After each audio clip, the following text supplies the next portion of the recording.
Assalamualaikum dan selamat datang kepada Encik Eli ke wawancara kami. Sebelum itu izinkan saya memperkenalkan diri. Nama saya Ahmad Danish bersama dua orang rakan saya iaitu Hain Farhana dan juga Muhammad Hafizam. Kami merupakan pelajar daripada Sekolah Menengah Kebangsaan Pasir Gudang 2 dan seperti yang Encik sedia maklum bahawa kami telah pun menganjurkan pertandingan pembikinan video YouTube Sekolah Menengah Malaysia. Dan tujuan kami mewawancara Encik dan menemu bola Encik pada hari ini adalah untuk mendapatkan seberapa banyak maklumat serta meminta pendapat dan juga pengalaman daripada Encik panjang bidang pengacaraan yang Encik telah lalui. Jadi terima kasih sekali lagi kerana sudi meluangkan masa di pagi yang penuh dengan keindahan ini. Dan sebentar sahaja lagi kita akan memulakan sesi wawancara kita. Okey. Terima kasih banyak, Encik. Terima kasih banyak kerana mengundang saya. Hai, Assalamualaikum semua. Untuk pengetahuan semua, ini merupakan satu rakaman wawancara kita bersama Encik Eli Iskandar hari ini.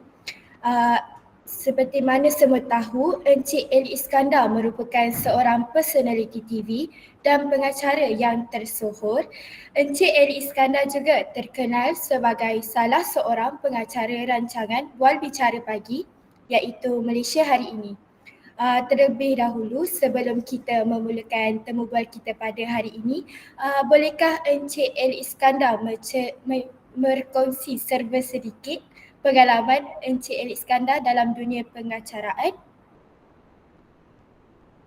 Okey, Assalamualaikum semua. Harapnya boleh dengar dengan jelas dan terima kasih sekali lagi kerana mengundang saya. Saya sangat gembira kerana dapat bertemu dengan kalian semua dan walaupun secara maya sahaja. Saya harap apa yang dikongsikan pada hari ini dapat beri manfaat kepada semua, terutamanya kepada yang akan terbabit dalam pertandingan ataupun yang mempunyai aspirasi untuk menjadi pembangun kandungan ataupun content creators lah. Saya memulakan tugas sebagai pengacara pada tahun 1999. Dah lahir belum? Belum lagi. Kalian belum lahir, saya dah mula menjalankan tugas. Dan masa tu saya buat program hiburan berbentuk quiz, game show. Kemudian dah satu program demi satu program. Lepas tu pada masa yang sama saya menjadi guru sandaran dan juga pensyarah. Kemudian pada tahun 2002 saya diterima untuk bekerja sepenuh masa bersama TV3. Kemudian saya menjadi wartawan penyiaran dan pengacara. Masa tu saya dah beralih genre program daripada program hiburan kepada program yang lebih bersifat current affairs ataupun hal ehwal semasa iaitu Malaysia Hari Ini. Dan sepanjang 2002 sehinggalah ke 2020 macam tu saya mengendalikan Malaysia Hari Ini dan juga beberapa program bermusim ataupun program yang bersifat sementara dan juga program-program special termasuklah program hiburan juga. Saya melakukan bersama-sama dengan tugas saya sebagai wartawan dan juga pengacara Malaysia Hari Ini. Jadi itulah sedikit sebanyak cerita saya dalam dunia pengacaraan. Okey, Encik Eli Iskandar, terima kasih atas perkongsian tentang pengalaman Encik selama lebih 2 dekad ya bekerja dalam bidang penyiaran. Kita teruskan dengan sesi soal jawab. Pada pendapat Encik, pada usia berapakah seseorang tu layak untuk menjadi seseorang content creator dan mengapa? Okey, soalan ni sangat menarik sebab sekarang ni kita ada generasi dipanggil digital native. Anda barangkali digital native lah. Digital native ni adalah golongan yang dah lahir, dah memang ada peranti di depan mata. Hidup dengan internet, hidup dengan media sosial dan sebagainya. Jadi kalau nak tanya saya, kalau nak jadi content creator, seawal usia mana? Seawal anda mengenal media sosial, YouTube ataupun TikTok dan sebagainya dan boleh berbicara depan kamera, jadilah content creator. Kan kadang-kadang kita tengok ada anak-anak kita, maknanya pakcik dan kawan-kawan pakcik lah yang dah biasa bercakap dengan kamera dan sebagainya, mereka dah boleh memulakan kerjaya sebagai content creator. Malah ada juga di luar negara kan pembangun kandungan atau content creator ni yang terdiri daripada kanak-kanak yang buat review permainan kan dan macam-macam lagi. Tetapi di awal usia ni, sebelum mereka boleh memutuskan konten apa yang boleh dikongsi di media sosial, perlulah dipandu ataupun diberi dorongan dan juga tunjuk ajar oleh ibu bapa mereka. Tapi kalau tanya saya secara umumnya, kalau dah kenal kamera, dah tahu media sosial, dah tahu video YouTube dan sebagainya, dah boleh mula. Yang penting kena ada konten lah kan. Jangan tak ada konten nak jadi content creator, betul tak? Ya, jadi tak ada had usia untuk memulakan. Terima kasih. Kita mula dengan ni. Seterusnya.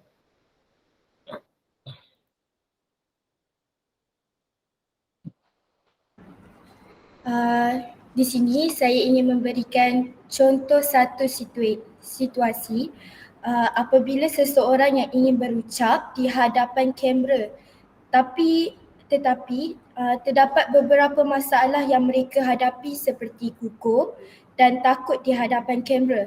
Bolehkah Encik Eli Iskandar berkongsi tips kepada para pelajar di luar sana yang berminat menjadi content creator yang mempunyai isu keyakinan diri? Saya tak sangka dalam dunia digital pun masih lagi ada orang gugup depan kamera, depan webcam ataupun depan kamera phone. Okey, saya harap kita selain daripada bertanya soalan ni, kita beri sembang-sembang lah dengan 3 orang pelajar yang bersama-sama dengan saya kan. Bukan hanya saya menjawab soalan macam tu sajalah. Saya rasa kalian sepatutnya tak ada masalah sebab lahir-lahir dah pegang, dah ada telefon, dah ada kamera phone semua kan, dah patutnya dah terbiasa.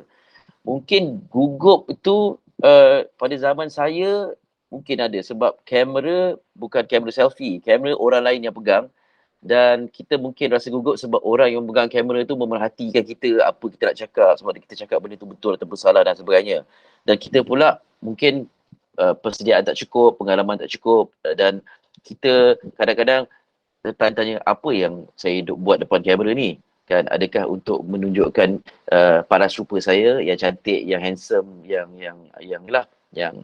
menawan ataupun nak menunjukkan kepandaian intelek saya ke, ataupun nak menunjukkan betapa banyak ilmu yang saya ada, ataupun sebenarnya anda seorang yang suka berkongsi cerita dengan orang. Okey, jadi poin ni senang je, sama ada golongan digital yang baru-baru ni ataupun yang sama generasi seperti saya yang pra-digital ni, cerita dia senang je. Apabila anda berdepan dengan kamera, apa yang sebenarnya anda fikirkan? Kalau anda fikirkan tentang anda nak berkongsi cerita, insya-Allah tak akan gugup. Sebab bila kita nak bercerita ni, kita akan seronok. Kan kalau jumpa kawan-kawan di sekolah kan, perasan tak kalau kita ada suatu benda nak cerita, kita akan lupa tentang diri kita sebab kita seronok sangat nak menyampaikan cerita tu. Tapi kalau kita fikir tentang diri kita je, okey, saya ni pakai elok tak ni? Suara saya sedap ke tak? Muka saya depan kamera cantik ke tak? Kan, lighting on point, kena pakai filter ke tak zaman sekarang kan? Jadi itu, kalau terlalu memikir tentang perkara itu, memang akan gugup. Jadi, yang paling penting adalah Nawa itu permulaan untuk berkongsi sesuatu kandungan di dalam media sosial ataupun live stream ke apa ke di Facebook dan sebagainya. Bila menghadap kamera, niatnya kena untuk bercerita. Maksudnya kita lupakan tentang diri kita, kita seronok nak bercerita. Seperti mana saya sekarang. Okay. Saya sekarang tengah tengok kamera ni, tengah tengok lensa kamera. Kalau saya jenis yang conscious, saya akan tengok skrin dekat bawah ni. Saya nak tengok angle saya betul tak, kan? Kamera saya tengah ke tepi ke. Jadi itu akan membuatkan saya rasa tak selesa. Tapi bila saya betul-betul seronok saya cerita macam ni, kan, biarlah muka nampak bulat, cengkung ke apa semua, sebab terlalu dekat kamera, saya tak akan fikir pasal diri saya. Jadi untuk menghilangkan rasa gugup, tengok lens kamera ni dan relax, sampaikan cerita anda. Itulah jawapannya. Okey, faham. Terima kasih. Jadi daripada apa yang Encik masukkan tadi, yang paling penting adalah kita fokuskan niat yang sebenar kita, betul Encik? Dan ya, betul. Andai kata selain daripada kamera, bukan sahaja, kan seperti yang Encik maklum bahawa Encik sendiri dah bukan sahaja pengacaraan di hadapan kamera, malahan pengacaraan di hadapan orang ramai. Jadi selain daripada macam mana kita nak atasilah masalah kita takut untuk berhadapan dengan kamera, yang lebih penting macam mana kita nak atasi di hadapan orang ramai, di halayak ramai. Okey. Untuk berada di atas pentas tu, pilihan kita ke kita dipaksa untuk berdiri di atas pentas? Saya nak tanya anda. Pilihan kita sendirilah. Okey, bila pilihan kita sendiri, bermakna kita dah patutnya ada persiapan dari segi ilmu, pengetahuan dan juga maklumat dan juga persiapan mental untuk berada di hadapan khalayak ramai, betul tak? Jadi, kalau bolehlah kalau kita dipaksa, kamu mesti naik atas pentas sekarang bercakap. Itu memang lain cerita lah. Ini kita yang sendiri nak jadi pengacara. Kita yang sendiri nak berada di depan khalayak. Bermaksud, upon the decision of wanting to be on the stage, kita dah sepatutnya dah tahu kita tak perlu rasa gugup dan sebagainya.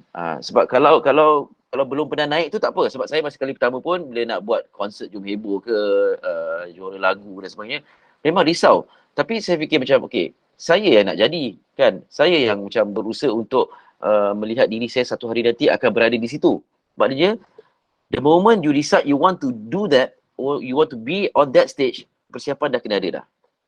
Tak boleh tunggu macam naik atas stage baru nak belajar. Apa nak kena buat ni? Nak tengok siapa? Tengok kamera ke? Nak tengok orang ke? Kalau orang tak senyum, kalau orang buat macam ni kat kita, apa yang kita patut lakukan? Tak. Benda tu kita dah bersiap sedia dah. Kan? Ingat tak masa mula-mula sekali, apa pengalaman yang sebab anda semua belum ada lesen kereta kan? Belum kan? Okey. Belum lagi, baru ada motor. Belum. Okey, setiap apa yang kita lakukan, kita akan mulakan dengan latihan, betul tak? Kan? Dengan praktis. Jadi itu pun satu macam praktis ni bukan hanya melatih diri kita untuk membiasakan diri, tetapi juga mencari, menimba ilmu. Yelah sekarang ni dah ada YouTube, boleh tengok, boleh belajar macam mana orang berdiri di pentas untuk bercakap, untuk mengendalikan program dan sebagainya. Boleh tengok timbul semangat tu yang saya pun boleh buat. Saya pun boleh buat macam ni. Saya pun boleh buat macam tu. Bila semangat itu yang disilahkan sebagai aspirasi tu, keinginan tu mengatasi segala-galanya, rasa takut tu memang akan ada. Tapi awak akan fikir macam sebab saya yang nak buat benda ni. Bila saya nak buat benda ni, awak akan mengatasi segala kelemahan ataupun ketakutan yang awak ada. Saya tak boleh cakap apa yang patut buat atas pentas adalah tarik nafas, hembus 3 kali. Tak boleh. Masing-masing ada cara dia sendiri.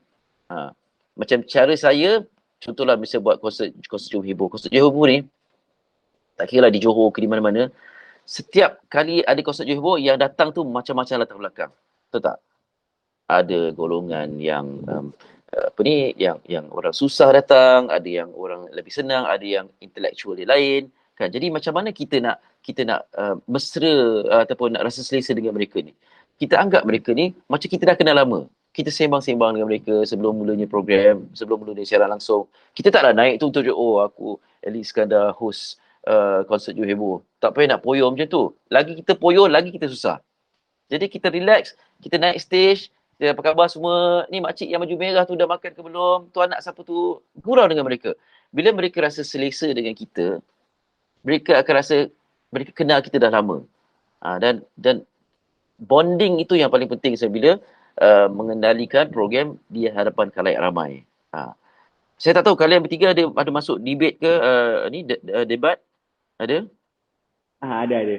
Ada? Kami ada masuk debate juga. Kan, kalau masuk debate kan, awak akan mengusik-usik pasukan lawan, awak akan mengusik audiens, betul tak? Maknanya itu salah satu cara untuk mewujudkan satu kebesaran. Walaupun kadang-kadang usikan nakal, kadang-kadang sinis dan sebagainya kan, terutamanya kalau pihak lawan lah. Tapi itulah yang buatkan kita rasa selesa sebab mereka rasa attached dengan kita. Sebab bukan kita bercakap sendiri je, lepas ni kita ada penyanyi apa, lepas ni kita ada siapa dan sebagainya. Tak, kita berinteraksi dengan mereka. Jadi interaksi ni adalah satu faktor yang sangat penting untuk kita rasa selesa berada di atas pentas yang adanya khalayak umum, orang awam ataupun penonton.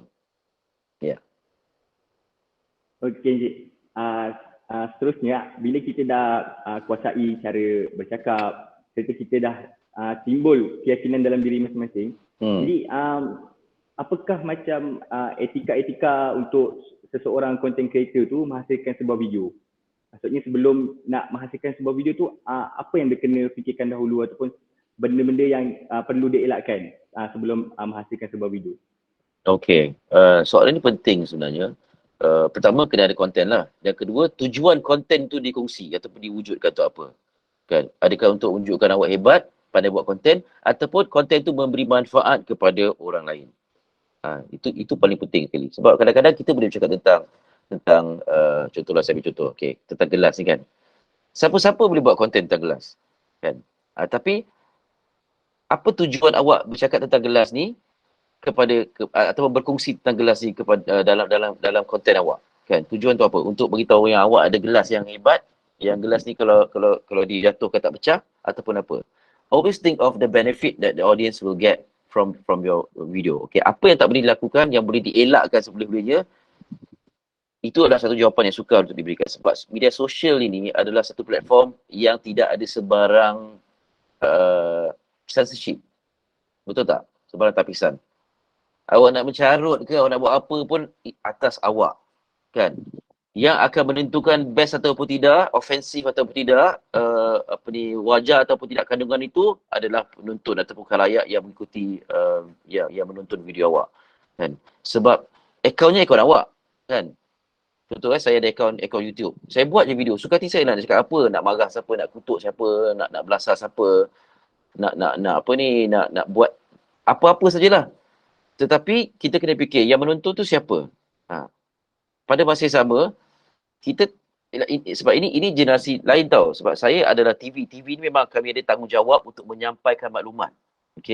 Dan saya bekerja dengan syarikat penyiaran yang bertanggungjawab menyampaikan maklumat. Tapi awak semua ada YouTube, ada Facebook, yang akaun tu akaun diri sendiri, bukan akaun syarikat, tahu tak? Melainkan kalau awak buat konten untuk sekolah, ya, awak dipertanggungjawabkan untuk membuat kandungan berkaitan dengan apa yang awak pelajari ataupun yang bermanfaat kepada rakan-rakan pelajar dan sebagainya. Tapi apa yang tak boleh dibuat adalah garis panduan, sama seperti mana kalau awak bercakap depan khalayak di dalam kelas ataupun di atas pentas, kan? Tapi kalau akaun tu akaun sendiri, suka hati awak sebenarnya, kan? Cuma awak kena faham lah, kalau orang kecam, itu pandai-pandai awak lah untuk menguruskannya. Awak pun tahu apa yang berlaku sekarang, kan? Tentang pelawak yang buat perkara yang tak senonoh. Kemudian ada satu influencer ni yang bercakap dengan cara yang tak sesuai, kemudian dipanggil ke sekolah untuk memberikan ceramah dan sebagainya. Macam-macam manusia ada di media sosial ni. Jadi kalau tanya saya apa etikanya, saya tak boleh bagi jawapan tu. Yang penting kita tanya diri kita sendiri. Saya sebagai orang yang membuat akaun untuk YouTube ke ataupun Facebook ke TikTok lah, apa tujuan saya buat akaun tu, kan? Adakah nak tunjuk yang saya ni suka marah orang, buat mencarut, boleh menggunakan perkataan-perkataan carutan untuk melampiaskan kemarahan, ataupun macam mana? Dalam kata lain, untuk zaman media sosial ni, self-censorship sangat-sangat penting. Ya, tapisan sendiri itu sangat-sangat penting. Setengah orang dia guna cara-cara yang tak senonoh atau tak elok untuk marketing. Awak pun tahu, kan? Jadi sejauh mana itu berikan kesan. Kadang-kadang kita yang tengok ni, kita kata macam, teruknya dia, perangai dia. Lepas tu kawan kita tanya, kau tengok ke video dia? Tengok, aku tak tengok lagi. Aku tengok, asas kita sendiri yang kongsi, kan? Kita yang kutuk pun kita yang kongsi. Jadi tak ada etika yang spesifik, cuma kita faham sebagai orang Melayu, orang Islam, ya, yang ada adab ketimuran, bagaimana kita nak menjadi pembangun kandungan yang mempunyai landasan etika yang kita sendiri tahu ini sesuai, ini tak sesuai. Kalau jawapan saya tak best, itulah dia. Sebab anda sendiri yang kawal akaun media sosial anda. Okey, terima kasih Encik. Okey, soalan seterusnya. Okey, Encik, seperti mana yang kita tahu, terlalu banyak konten yang dihasilkan. Tapi macam mana yang kita tengok, konten yang kurang bermanfaat ni lebih mendapat banyak tontonan daripada konten yang lebih bermanfaat. So, jadi konten yang berilmiah ni susah untuk dapat banyak sambutan. Apakah pandangan Encik untuk konten yang berilmiah ni dapat banyak tontonan setanding dengan konten yang tak bermanfaat? Contoh konten yang tak bermanfaat? Macam mana? Contoh konten yang kurang bermanfaat, macam tak ada pengajaran dalam konten yang dihasilkan. Okey, boleh bagi sampel satu contoh. Okey, contoh video yang dapat kita lihat sekarang, di mana mereka sekumpulan orang bertanyakan Q&A, iaitu question and answer. Dan kadang-kadang kita dapat lihat bahawa contohnya dia tanya di manakah kedudukan negara Malaysia. Tapi yang menjawab tu menjawab bahawa Malaysia ni berada di Europe. Dan yang mereka menganggap bahawa apabila mereka menyatakan jawapan sedemikian, dia akan memberikan perkara yang lawak. Dan bukan itu sahaja, malahan konten-konten seperti ini di mana menunjukkan perkara yang salah ataupun yang sepatutnya tidak bermoral kepada halayak ramai mendapat lebih banyak view berbanding yang lebih menyatakan tentang fakta-fakta dunia dan sebagainya. Macam mana dia boleh dapat banyak view? Sekarang maaf saya pula tanya sebab saya bukan wartawan kan. Macam mana konten macam tu boleh dapat banyak view? Pada pandangan saya rasa bahawa video-video begini dapat view yang banyak disebabkan oleh cara penyampaian mereka. Cara penyampaian yang lebih dianggap pelbagai dan menggunakan slang serta bahasa-bahasa yang boleh menarik minat orang lain berbanding dengan yang ada menyatakan fakta serta perkara-perkara yang logik diterima akal, tapi bila orang tengok, orang akan rasa bosan. Okey. Bermakna kan video-video yang buat lawak macam tak kena tempat, lawak istilahnya lawak bodoh dan sebagainya, dia ada cara untuk menarik perhatian orang dan orang akan viralkan dia, betul tak? Maknanya siapa nama Danish ya? Ya saya. Okey, banyak apa yang Danish dah kongsikan tadi berdasarkan video yang dikata tak beri manfaat. Sebenarnya dah memberi manfaat kepada awak sebab awak belajar macam okey, kalau nak tarik orang, kita kena guna bahasa yang santai, kita kena ada lawak jenaka. Maknanya video tu awak tak sedar sebenarnya ada manfaat kepada awak. Betul tak? Sebab tu dia akan menarik perhatian. Lawak jenaka ni adalah salah satu aspek hiburan yang memberi manfaat dan juga keseronokan kepada orang. Sebab tu orang suka tengok lawak jenaka, orang suka tengok kandungan-kandungan yang tertentu sebab kita kata ia tak bermanfaat. Sebenarnya kenapa kita sendiri yang kongsikan? Sebab kita nampak manfaat sebenarnya. Sama ada manfaat dari segi tata cara video itu dilakukan ataupun manfaat dari segi bila kita kongsi kita pun dapat like juga. Betul tak? Maknanya ada manfaat dalam apa saja kandungan sebenarnya. Kalau tanya saya, pernah tak tengok mana-mana video pasal sejarah ke pasal dokumentari yang bosan sangat? Pernah tengok. Nah kan? Okey, video macam tu awak boleh kata tak bermanfaat walaupun dia ada fakta. Sebab awak jadi bosan. Awak tengok-tengok macam Allah bosannya. Padahal fakta banyak. Jadi okey, berbalik kepada soalan yang diajukan. Bagaimana untuk bawakan satu kandungan yang berilmiah, yang ada maklumat supaya dapat diterima dengan lebih meluas. Gabung jalinkan cara penyampaian ataupun persembahan golongan-golongan yang berlawak jenaka ni dengan ilmu. Gabungkan. Kena cari satu formula. Sebab formula tu memang ada dan ia memang berkesan. Kadang-kadang kita tak perasan benda tu. Kan? So, benda ni harus dipelajari oleh pembangun kandungan sebenarnya ataupun content creator. Sebab mereka kadang-kadang fikir banyak konten-konten di luar sana yang macam yang tak tak memberikan manfaat. Contohlah video lawak jenaka yang buka baju tu yang jadi viral. Sekarang pun dah didakwa di mahkamah. Kan? Kita kata video tu tak bermanfaat. Ia memberi manfaat sebenarnya, mengajar kita supaya tak buat macam tu. Maknanya itu manfaat dia. Kan? Apa saja benda dalam dunia ni, kalau kita ambil pengajaran daripadanya, ia akan memberi manfaat. Kalau kita tak buat benda tu pun sebab kita ambil iktibar, memberi manfaat lah tu. Betul tak? Jadi kita tak boleh kata video A ni bagus, video B ni tak bagus. Tapi video A ni tak bagus sebab adanya perkara-perkara yang tak sesuai. Cari yang mana sesuai, ambil. Ada satu video yang tengah tular sekarang di media sosial yang ada budak tu ditanyakan soalan dengan cara percakapan yang tak jelas. Tahu tak? Yang budak tu, kan? Ada.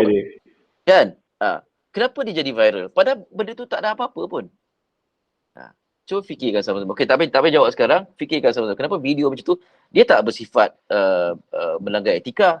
Dia bukannya tak senonoh. Bukannya menggunakan perkataan-perkataan yang tidak sesuai. Pak abang tu tanya, budak tu, lepas tu berlalu pergi. Tapi kita rasa lawak dah kita kongsikan. Kan? Macam itulah. Jadi, kalau nak tanya saya, bagaimana nak menghasilkan satu kandungan yang berilmiah, bermaklumat, bermanfaat, gabung jalinkan, cari elemen-elemen yang boleh menarik khalayak dengan dan diselitkan. Kalau nak cakap tentang subjek sejarah, cakap tentang Mak Kilau. Mak Kilau adalah seorang tokoh yang berasal dari, memang orang tidur lah. Kan? Tapi kalau garapkan cerita Mak Kilau tu dengan sesuatu yang elemen-elemen yang menarik perhatian, akan membuatkan orang jadi seronok untuk melihatnya.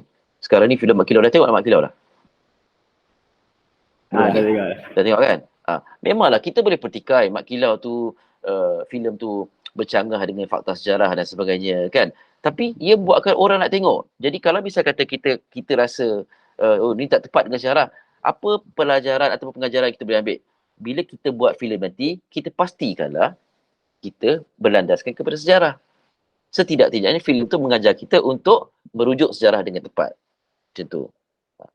No, the lesson is up to you. Bukannya kita salahkan pembangun kandungan itu. Pembikin filem ke, pengacara TV ke, pembaca berita ke.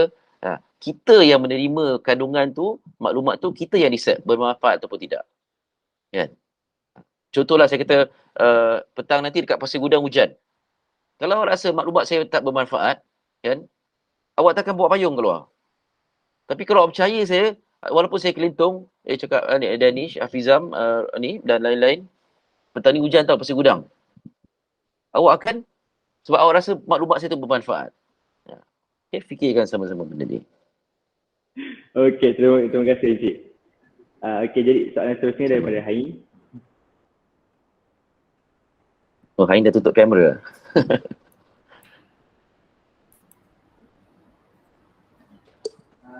Encik, saya nak tanya, macam contoh, sekarang ni kita ada tengok pasal konten prank kan? Prank dekat tengah jalan duk tepuk kepala orang ke kan? Apakah pandangan Encik tentang konten macam tu? Okey, apa pandangan awak tentang konten macam tu? Saya rasa macam dia jadi hiburan, tapi dia boleh menimbulkan kemarahan dekat orang yang kena prank tu. Okey, dan bila awak dapat video tu, awak akan share tak? Saya pun macam nak share kesian, tapi dia lawak jadi hiburan. Okey. Jadi kan sebenarnya yang bertanggungjawab untuk mewujudkan satu budaya ialah orang yang berkongsi, yang viral kan sebenarnya. Bukan hanya pembangun kandungan. Kalau misalnya kita prank, contoh saya pergi, saya jumpa awak, saya tepuk kepala awak. Lepas tu awak marah kan. Kemudian Danish ambil video tu. Okey, Danish siarkan di media sosial. Kemudian Hain kongsikan dengan kawan-kawan. Okey. Siapa dalam kalangan kita ni yang sepatutnya dipertanggungjawabkan? Adakah saya sebab saya lepuk kepala Hafizam? Yang kongsi tu. Yang kongsi tu. Okey. Tiga-tiga sekali ataupun semua kita ni bertanggungjawab. Tapi yang paling mendatangkan mudarat adalah yang berkongsi tu. Sebab kalau Hain misalnya kata Hain tak suka apa yang saya lakukan kepada Hafizam, kenapa dia mesti nak kongsikan video tu? Betul tak? Okey, senang cerita macam ni lah. Ada tak benda dalam dunia ni yang awak tak suka? Ada? Ada. Okey, Hain, apa benda yang awak tak suka dalam dunia ni? Sorry, sebelum tu saya tak berapa nak dengar sebab ada masalah internet. Okey, tak apa. Okey, Danish, apa benda dalam dunia ni awak tak suka? Benda yang saya tak suka. Saya tak suka orang yang terlalu dramatik. Okey. Bukan orang lah.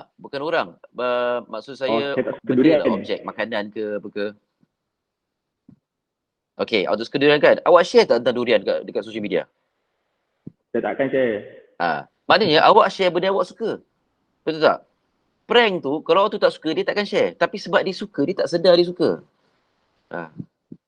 Jadi, saya tak bertanggungjawabkan tu kepada kalau misalnya saya lepuk kepala Hafizam tadi, ni contohlah, contoh senario. Okay.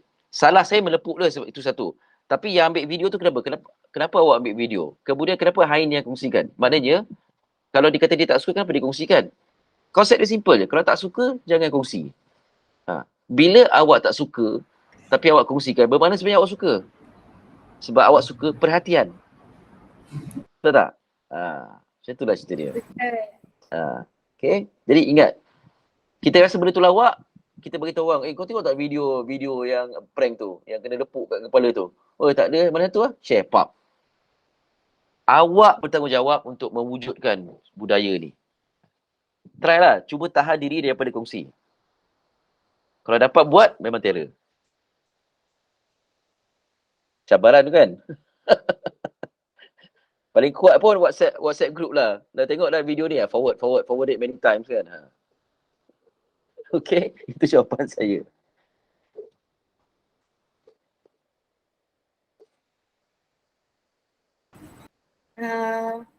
Rasanya Encik Eli Iskandar pun tahu akhir ni kita banyak disajikan dengan video tular yang tidak memberi manfaat dan secara tidak langsung menimbulkan kemarahan pihak lain kan, kerana menyentuh isu-isu sensitif seperti agama, budaya, kepercayaan. Apakah langkah yang boleh diambil bagi membendung isu ini? Tindakan undang-undang itu satulah, sebab kita ada undang-undang, akta-akta tertentu untuk mendakwa orang-orang yang mencetuskan ketidakharmonian dalam negara dan sebagainya. Okey, tapi kita kena faham media sosial ni dia dunia tanpa sempadan dan tak ada tapisan. Sesiapa saja boleh muat turun atau muat naik kandungan-kandungan macam tu. Sensitif ataupun tidak, bagaimana kita menerimanya. Okey, macam dia berbalik pada soalan yang ditanyakan sebelum ni. Okey. Kalau kita rasa benda tu akan menggugat ketenteraman dan juga harmoni, kita jangan kongsi. Itu saja. Kan? Orang sekarang ni, dia suka perhatian. Lagi kita cakap pasal dia, walaupun kita kutuk dia, lagi suka. Okay? Tapi kalau kita diamkan aja, kan? Contohlah, ada kawan awak ni, dia buat satu video yang tak sepatutnya keluar. Kemudian dia datang ke awak, kau ada tengok tak video aku? Tak, aku tak tengok. Dia akan kecewa. Tapi kalau awak cakap macam, aku dah tengok dalam video kau tu tapi kau tak patut buat macam tu. Dia peduli apa? Yang penting awak dah tengok. Lepas tu dia tanya dekat awak, kau ada share tak video tu? Aku share. Kawan-kawan aku semua marah kat kau. Maknanya kau share lah. So, dalam kata lain, apa saja kandungan, sensitif ke tak sensitif ke, tanggungjawab kita sebagai pengguna untuk menghentikannya daripada menular. Ya. Bila kita berhenti menularkan, bermakna kita tidak layan orang-orang macam ni dan akhirnya mereka akan berhenti. Kan? Tapi kalau ada orang yang buat marketing ke apa ke, buat benda-benda tak senonoh, kita pun kata macam, teruknya marketing dia. Tapi kita pun tolong tular. Maksudnya kita pun tolong buat marketing untuk dia. Simple je. Okay, sekarang ni kita berada di zaman penilaian dan juga tapisan berada di tangan kita kepada pemikiran kita. Kita tak boleh marah orang. Sebab kalau kita marah orang, kita tak sedar. Kita pun kongsi benda yang kita marah tu. Kita pun sama naik, orang kata. Okay? Kita fikirkan perkara ni sama-sama. Awak orang muda kan? Awak kaya dengan pelbagai perkongsian maklumat. Mula sekarang mungkin awak tengok dari video dari luar dan sebagainya. Kemudian awak tengok kawan-kawan buat. Awak pun nak buat juga. Tapi masa ni lah untuk kita mula belajar self-censorship. Self-censorship ni sangat-sangat penting sebenarnya. Ya, kadang-kadang terlepas, itu biasa. Sebab social media ni kadang-kadang sebab kita tak sengaja ke ataupun tak sengaja lah. Kita tekan butang share tu, kita tekan saya sengaja lah kan. Tapi kita sebelum tekan tu, check betul-betul. Boleh ke tak boleh? Saya baru je deactivate account Twitter saya sebab saya tak tahu apa nak tulis. Sebab setiap kali saya nak tweet sesuatu, sebelum saya share, saya akan macam, tak tahu orang lain dah tulis pasal benda ni. Okay, tak apalah, tak jadi share. Jadi saya selamat daripada mengundang pelbagai tomahan ataupun berkongsi sesuatu yang tak sepatutnya. Akhirnya, saya memutuskan, tak apalah, tutup je lah akaun Twitter. Kalau nak cakap pun monolog seorang-seorang lah, offline. Itu jawapan saya. Saya juga turut fikir bahawa media sosial seperti Twitter ni sangat-sangat bahayalah. Terutamanya semua orang boleh memberikan pendapat masing-masing. Dan setiap kali sebelum kita nak tweet sesuatu tu, memang kita kena fikir dahulu. Sebab akaun seperti Twitter ni, di mana semua orang boleh memberikan pendapat masing-masing. Dan semua orang juga boleh retweet pandangan masing-masing daripada apa yang orang lain cakap. Jadi memang bahayalah akaun-akaun media sosial macam Twitter ni. Dan Encik juga tahu bahawa sekarang ni bila wujudnya satu isu yang tular di media sosial, semua YouTuber ataupun konten-konten creator ni dia akan memberikan pandangan sebagai mereka punya konten untuk YouTube mereka. Dan bila mereka ni memberikan review ataupun pandangan terhadap video-video tular ini, ramai juga yang akan tengok dekat video-video ini dan barangkali akan mewujudkan satu senario yang dianggap sihat terhadap orang ramai. Jadi apakah pandangan cik terhadap perkara ini? Apa tujuan seorang tu buat review kepada konten berkenaan? Sebab dia pun nak dapat view, betul tak? Ya, betul. Ya. Dan, dia adalah satu dan kebanyakan daripada review ni ataupun reaction daripada video-video ni kebanyakannya lebih kepada memaki hamun dan juga memburukkan siapa yang tular tu. Jadi apakah encik rasa bahawa ini adalah budaya yang sihat kepada generasi muda yang akan datang? Sihat tak sihat? Macam mana nak cakap? Sebab budaya tu dah wujud. Yang menentukan dia sihat atau tidak sebab ada kita bersetuju untuk menyambungkan rantaian video yang tak bagus tu. Kan? Okey, contoh video prank tadi kita ambil contoh. Kan? Video tu Hain dah kongsi. Kemudian kawan Hafizam buat video review mengutuk video berkenaan dan juga mengecam perkongsian daripada Hain. Lepas tu kawan kepada kawan akan komen pula. Sebab benda tu tak berhenti. Lepas tu akan ada satu video yang bercakap tentang komen daripada video yang komen. Nampak tak? Tak berhenti. Jadi benda itulah media sosial. Itulah realiti kehidupan sekarang. Kan? Ia tak akan berhenti. Melainkan orang yang buat komen, yang buat video tu disable komen. Itu pun tak boleh juga, orang akan screen record. Betul tak? Jadi dalam kata lain, kita tak boleh elak benda ni dan atas diri kita lah nak sambung ataupun tidak, nak meneruskan. Contohlah, kita ambil filem Mak Kilau kan, tak berhenti sampai sekarang. Sampai berapa juta dah dapat kutipan. Jadi tak banyak terkira. Tak terkira. Bermakna apa saja yang berlaku akan ada manfaatnya kepada pihak tertentu. Okey, pihak yang buat review, sama ada review tu puji ataupun kutuk, ada manfaat untuk dia juga sebab dia akan dapat tontonan. Kan? Bila dia dapat tontonan, dia boleh buat duit juga. Semua dalam rantaian media sosial ini, daripada permulaan sampai ke yang tukar komen tu, ada kepentingan masing-masing. Itu kita kena faham. Tapi kalau awak terror, awak hebat, awak diam je. Bersabar dan menahan diri daripada komen. Cubalah buat.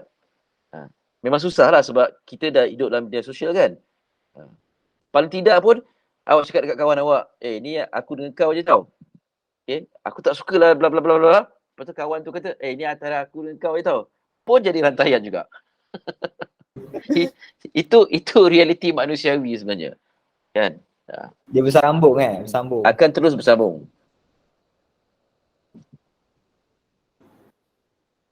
Okey, macam kita tahu hari ni media bebas amat berleluasa sehingga mereka yang tiada kelulusan boleh dapat pendapatan yang lebih banyak melalui YouTube berbanding mereka yang mempunyai kelulusan yang sah dan bergiat secara rasmi dalam dunia penyiaran. Jadi dari perspektif pengamal media secara rasmi, apakah pandangan Encik pasal perkara ni? Ya, dulu kami rasa resah jugalah sebab siapa je yang siapa-siapa je boleh buat konten kan. Macam kita ni berlepas pulas ni ambil Mescom, ambil masuk universiti, ambil degree dan sebagainya. Tiba-tiba dia pula lagi hebat daripada kita. Tapi itulah hakikatnya sekarang. Okey. Adanya segunung ijazah, degree ke masters ke PhD ke belum tentu awak boleh membuat satu kandungan yang hebat. Okey, jadi belajar daripada perkara ni, belajar daripada situasi ni. Jadi mungkin awak ambil masters pun sebab nak beritahu orang yang awak ada masters. Mungkin awak ada PhD nak beritahu orang. Kan, awak dapat SPM semua A nak tunjuk orang. Itu konten awak. Kan? Tapi ada orang boleh buat konten tak payah ada apa kelulusan pun. Tapi dia ada ilmu membuat konten. Itu yang mahal. Okey. Jadi bukanlah saya kata lepas habis SPM tak payah sambung belajar, tak ada. Sambunglah belajar. Tuntutlah ilmu. Tetapi poin saya di sini lah tuntutlah ilmu di mana-mana tempat yang awak boleh tuntut. Okay? Jadi kalau tengok YouTuber tu hebat, walaupun dia mungkin belajar setakat tu saja, ataupun dia tak ambil bidang tu langsung. Kan contoh macam siapa yang dekat Kelantan tu, Syami kan? Syami, Ali Irfan macam tu. Ini geng-geng yang belajar daripada bawah. Mereka mula-mula buat video biasa guna telefon dan sebagainya. Akhirnya lama kelamaan mula develop, beli equipment yang bagus-bagus kan. Kemudian dah pandai ambil angle, dah pandai buat editing dan sebagainya. Sampailah diajak untuk bikin filem. Nampak? Jadi siapa kita untuk mengatakan yang saya ada degree dalam filem tau. Awak apa tahu? Tak boleh kita macam tu. Kan? Saya ada ni degree bahasa Inggeris dan filem. Siapa saya untuk mengatakan awak tak ada degree, awak tak boleh buat filem itu. Tapi kalau cerita dia lagi mendapat perhatian daripada cerita saya yang konon-konon nak tunjuk pandai, orang yang ada degree dalam filem ni nak buat filem tapi tak ada sambutan, betul tak? Sebab tu bila kita buat satu konten, kita buat tu untuk khalayak, untuk dipersembahkan kepada khalayak umum. Itu paling penting. Okay? Dia berdasarkan konten juga lah kan? Ya, berdasarkan konten juga. Okey Encik, daripada pengalaman yang Encik dah lalui panjang kira-kira 20 tahun lebih, bolehkah Encik kongsikan beberapa cabaran terutamanya daripada aspek penyediaan konten dan juga penerimaan penonton, dan macam mana Encik hadapi halangan-halangan tu mengikut apa yang Encik dah lalui selama ni? Okey, cabaran saya ialah berdepan dengan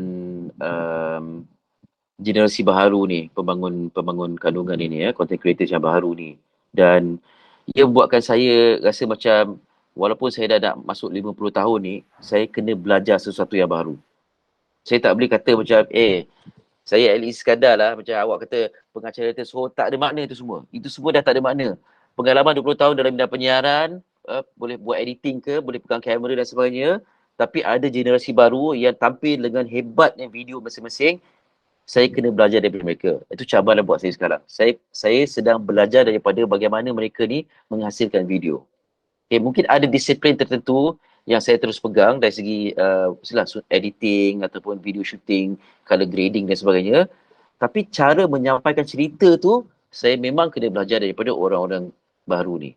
Jadi itu cabaran bagi saya, tapi ia cabaran yang menyeronokkan. Okey Cik, itu untuk cabaran masa untuk sekarang ni lah. Untuk kisah lama dahulu, cabaran-cabaran dahulu, cabaran sewaktu dah lupa dah. Ada ke daripada maksudnya bila orang tengok kita punya cara penyampaian Cik dekat televisyen, pernah tak macam ada orang condemn ataupun orang kata macam ni je kau cakap macam tu. Ada yang macam dia buat kita rasa berat. Ada je, boleh Encik kongsikan? Ada. Masa di awal-awal kemunculan saya di kaca TV, orang suruh saya jadi macam ni lah, jadi macam tu. Orang kata, kenapa kau tak jadi macam Aznil? Kenapa kau tak jadi macam Azwan? Kenapa? Bukanlah dari segi personalitinya, tapi cara penyampaian mereka. Tapi bagi saya masa tu macam saya sedang membina kerjaya saya. Saya ambil sikit daripada Azwan Ali, saya ambil sikit daripada Aznil, saya ambil sikit daripada orang itu untuk saya mold untuk menjadikan satu acuan. Inilah dia Ali Iskandar. Tetapi itu adalah satu proses pembelajaran sebenarnya. Orang akan kecam, orang akan kutuk. Malah masa saya baru kendalikan Malaysia hari ini, masa tu umur saya berapa? 25, 26. Kira pengacara paling muda lah masa tu. Masa tu tak ada media sosial lagi, Facebook semua tak ada. Lepas saya bersiaran, tiba-tiba saya dapat panggilan. Ada seorang pakcik ni, dia kata, Ali, awak terlalu muda untuk buat MHI. Awak tak boleh buat MHI. MHI ni untuk orang tua-tua. Dia telefon terus tau. Dia tak ada nak komen dekat ni. Dia terus telefon. Dia cakap, boleh saya cakap dengan Ali sekadar? Saya pun cakap, ya cik. Dia cakap dekat saya, awak terlalu muda untuk buat MHI. Sebab sebelum tu ada orang-orang hebat. Suhaimi Sulaiman, Umar Abdullah, Nizal Muhammad. Semua hebat-hebat. Tiba-tiba ada Mamat seorang ni beringus dan buat MHI. Lepas tu, memanglah saya terkesan dengan apa yang dia cakap. Tapi saya cakap, cik macam ni lah. Apa kata, let's grow together. Okay. Encik tengok saya di MHI sekarang ni mungkin tak pengalaman. Mari kita membesar bersama-sama. Kan? Kita lalui satu proses tumbesaran di MHI ni. Jadi saya rasa itulah cara yang saya boleh bagi tahu kepada Pak Cik tu yang saya ditugaskan di MHI tapi saya nak membesar di MHI. Bukan saya datang ke MHI sebagai Ali Iskandar yang dia dah popular, tak. Saya membesar. Sebab tu MHI itu adalah rumah paling lama saya berada dalam hidup saya. Separuh dari hayat saya ni di Malaysia hari ni. Anda bayangkan. Maknanya memang saya membesar kat situ. Kan? Daripada saiz macam ni sampai jadi macam ni. Saiz pun dah lain. Bermakna itu satu proses di situ. Jadi kita tak boleh kata macam bila kita jadi content creator ke apa, kita dah terus meletup. Tak boleh. It's always a learning process. Sekarang ni dah umur dekat 50 pun saya masih lagi belajar, masih cakap kan. Saya tak tahu Hafizam ke, Danish ke, Hain ke, ataupun sesiapa saja akan ada satu konten yang menarik buat saya rasa, wow, hebatnya. Dan saya nak belajar daripada anda semua. Never ever stop learning. Itu yang saya boleh pesanlah kepada diri saya dan kepada semua orang. Walaupun kita dah tersohor pun kita kena belajar lagi Soho tu kata orang, bukan kata kita. Oh.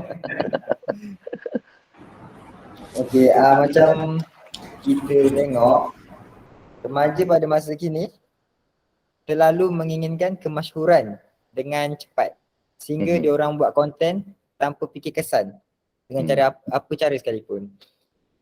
Sebagai seorang pengamal media yang berkhidmat lama, lebih 2 dekad, apakah pandangan Encik pasal perkara ni? Generasi baru ni akan membuat banyak kesilapan. Masa saya generasi baru pun saya gairah juga. Cuma nasib saya baik sebab tak ada media sosial. Saya rasa kalau zaman saya ada TikTok, saya akan buat macam-macam kesalahan juga. Okay, percayalah cakap saya. Saya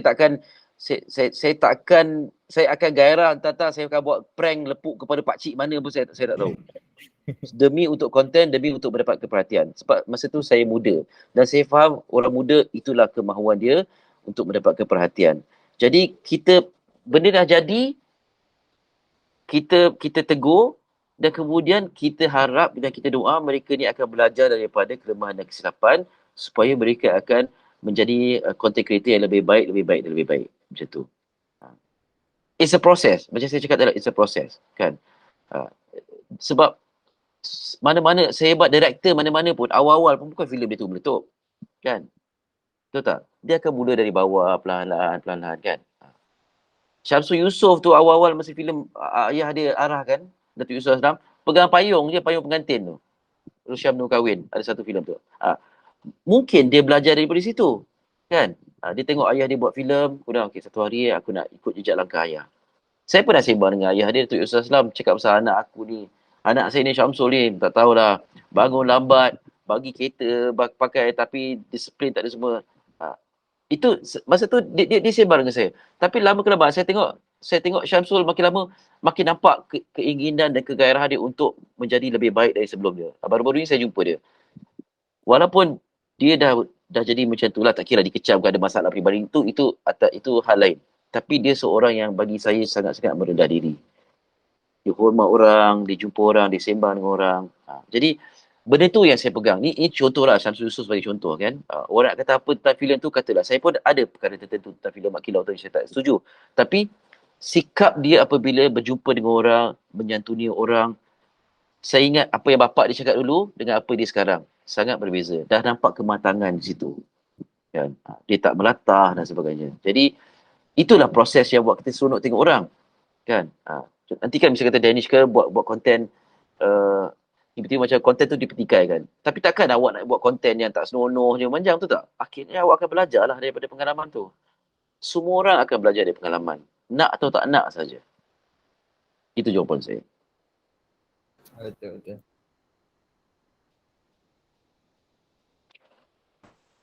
Daripada semua temubual kita pada hari ini tentang video tu lah, apa semua tu kan. Bagi pandangan Cik Eli, apakah kesan kepada generasi muda yang akan datang dengan media bebas yang tanpa sebarang halangan? Saya sebenarnya seronok menantikan apa kesan dia. Tapi apa yang saya lihat ialah anak saya kecil gini 2 tahun. Tak sampai 2 tahun. Anak yang nombor 2 lah, setahun lebih. Dia sedang mencerap apa saja ilmu yang dia tengok di YouTube tau. dan dia belajar bercakap dari YouTube. Bermakna apa saja kandungan dan tanpa sepadan ini, dia pun boleh tengok. Okay, yalah, sebagai parents kita kena kawal lah apa yang dia tengok dan sebagainya. Tapi maklumat tu dia boleh share up dan dia akan dapat menilai yang mana yang sesuai untuk dia dan mana tak sesuai. Jadi bagi saya, kesan yang akan berlaku kepada anda dan adik-adik anda ni ialah anda akan berupaya untuk melihat yang mana anda akan ambil untuk menjadikannya untuk diguna pakai dan yang mana akan menjadi yang diketepikan.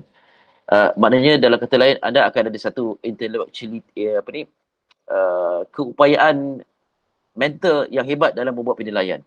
Itu saya rasa satu yang saya anticipate lah. Saya sebab kalau nak kata saya bimbang masa depan ni akan membuatkan masyarakat akan menjadi tak bermoral dan sebagainya. Dari zaman Tok Nenek kita dah ada orang tak bermoral dah masa tu.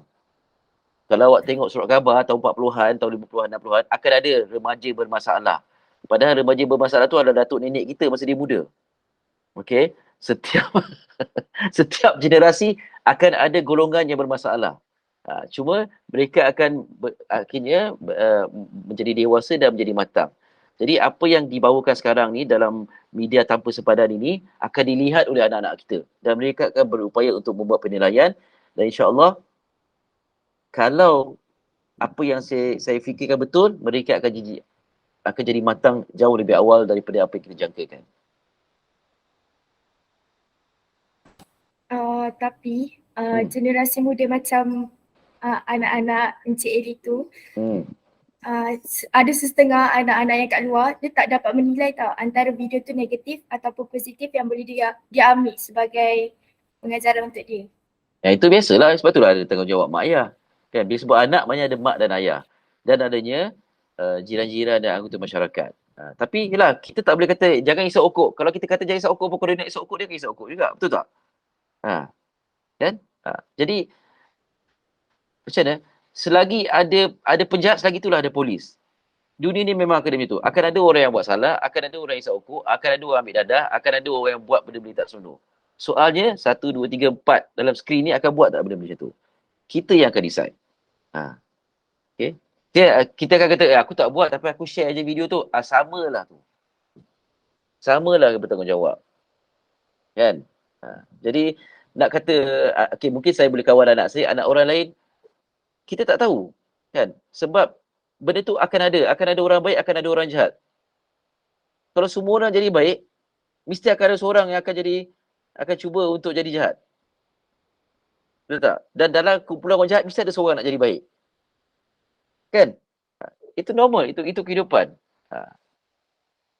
Cuba bayangkan awak kat sekolah, semua orang nak jadi nombor 1. Akan ada yang, aku tak kisah pun tak jadi nombor 1, nombor 2 pun okey juga. Kalau tidak, tak, ni saya joking dia lah. Tapi nak beritahu yang, akan ada manusia yang nak lari daripada normanya. Kan? So, kita ambil contoh, kalau geng-geng kawan-kawan kita yang isap rokok kan. Okay. Kalau aku tak isap rokok, aku tak cool. Jadi aku kena isap rokok. So ramai, semua orang isap rokok dah. Macam mana aku nak jadi cool? Sebab bila semua orang isap rokok, semua orang dah tak cool dah. Jadi aku pun berhentilah rokok supaya aku dapat cool sebab aku seorang tak isap rokok. Itulah. Akan ada orang akan lari daripada normanya. Okay? Jadi ini satu yang awak, orang remaja yang nak jadi orang seni, kena faham hakikat dunia tu macam tu. Okay? Janganlah isap rokok pula. Tiba-tiba pas saya cakap terus saya isap rokok. Janganlah. Okey Cik, nampaknya semua soalan kita telah diajukan dan kami menerima banyak maklumat dengan baik. Jadi sebelum kita tamatkan wawancara kita, boleh tak Encik bagi komen macam mana penyampaian kami ni? Disebabkan ini adalah kali pertama penyampaian kami ataupun wawancara kami bersama pengacara ataupun orang-orang terkemuka macam Encik. Jadi Encik tengok daripada mungkin ada yang sangkut-sangkut, mungkin ada yang gugup-gugup. Jadi apakah komen Encik tentang penyampaian kami dan mungkin penonton-penonton di luar sana juga boleh belajarlah bagaimana untuk melakukan yang lebih baik daripada kami Encik. Okey, baik. Terima kasih. Ini kali pertama saya dapat soalan macam ni. Okey, sebelum saya bagi komen saya nak tanya pada masing-masing Danish, Hafizam dan juga Hain. Per 10, awak rate diri awak sendiri. Berapa? 5 cukup. 5 per 10? Sebab? Sebab kurang bercakap. Kurang bercakap. Itu sebab mungkin line internet. Mungkin. Okey, 5 per 10. Hafizam? Saya 7 per 10. 7. Saya ada ketar-ketar lagi. Okey, kenapa kata-kata? Gugup. Gugup. Okey, kenapa gugup? First time, pertama kali interview Encik. Okey. Orang tersohor kan. Okey. Danish berapa? Saya rasa 7 rasanya, 7 per 10. Ya, sebab saya rasa bila mana kita dah berjumpa depan-depan ni, bila kita dah voice depan-depan ni, bila point ataupun soalan yang kami dah ready nak bertanya kepada Encik tu, tiba-tiba Encik dah terjawab sekali, dia jadi kacau bilau dah. Bila kacau bilau, kata-kata pun dah mula rasul. Jadi dia nampak kurang kemas lah pada saya. Okey. Saya nak tanya pula, dari segi keseronokan sesi ni, per 10 berapa awak bagi? 10 per 10. 10 per 10. Okey. Fizam? Ya. Okey, Danish? Saya pun sokong 10 per 10. Sebab saya rasa mula-mula kami rasa takut nak jumpa Encik. Tapi lepas lepas 10 minit tu, dia rasa lebih tenang, lebih santai. So dia punya rasa takut tu dah kurang. Jadi dia nampak macam kita bersama-sama je. Okey. So itulah rate saya. 10 per 10. Sebab saya seronok dengan sesi ni. Kan first timer memang macam tu. Memang akan ada gugup. Kadang-kadang kita tertanya soalan dia, orang tu dah jawab soalan yang kita baru nak tanya lepas ni kan. Itu biasa. Tapi yang penting di penghujung sesi ni awak rasa seronok ataupun tidak. Awak rasa awak boleh buat better tak lepas ni? Awak rasa macam tu kan? Kalau awak rasa macam tu memang 10 per 10 lah. Ya, untuk setiap orang. Jadi ambil video ni sebagai sampel dan bila tengok balik satu hari nanti awak kata cakap saya akan buat lebih baik daripada apa yang saya buat sekarang. Okey. Saya nak ucap syabas kepada awak semua. Syabas. Kalau saya belum tentu dapat jadi sehebat awak. Ya, belum tentu. Silap saya tutup kamera je. Cakap. Okey. Okey, terima kasih banyak Encik. Jadi sebelum kita mengundurkan diri, kami minta maaf lah atas segala salah silap ataupun salah tutur bicara dan juga line connection tidak cantik dan